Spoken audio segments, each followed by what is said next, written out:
Now, what do we got to do?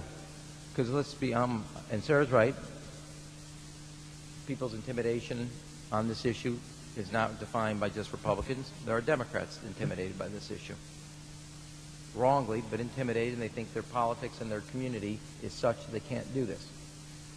The truth is, what we need again to get moving on this legislation is put together a crime strategy like we had before, which is why we passed the bill today on the cops, putting money back into putting police officers on there, getting voices for change, and then making sure that we have a president, I cannot put my partisanship aside, a Democratic president, who will take that office and use it to protect the streets and the kids that grow up on those streets, and make sure that we once again have an assault weapon ban, a Brady bill with the full force of the law on the land, because we need somebody in the Oval Office that moves this Congress.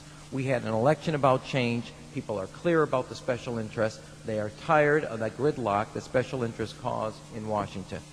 And I think the most simple thing we can do, and we've got to make this a #1 issue as a test vote and then take it into the election, that is, if you are on the no-fly list because you are known as maybe a possible terrorist, you cannot buy a handgun in America.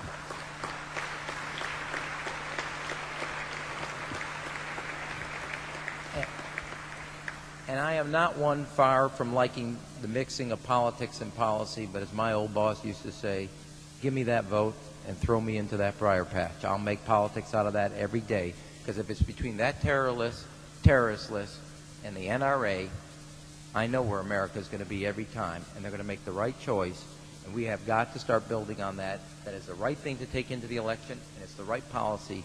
If you're on that no-fly list, your access to the right to bear arms is canceled because you're not part of the American family. You don't deserve that right. There is no right for you if you're on that terrorist list. That should be #1 in what we do. Make sure there's a full force of the law behind the Brady bill. So to all those who dedicate their lives to seeing sensible gun laws, remember, it's sensible gun laws, police on the beat, giving our kids an alternative to that street, and making sure that we have the drug laws so people, because those are the type of people who are most access to most violent types of crimes.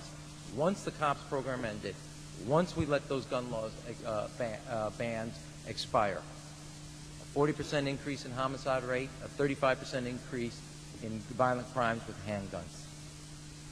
We left what we knew was working because of ideology and special interests.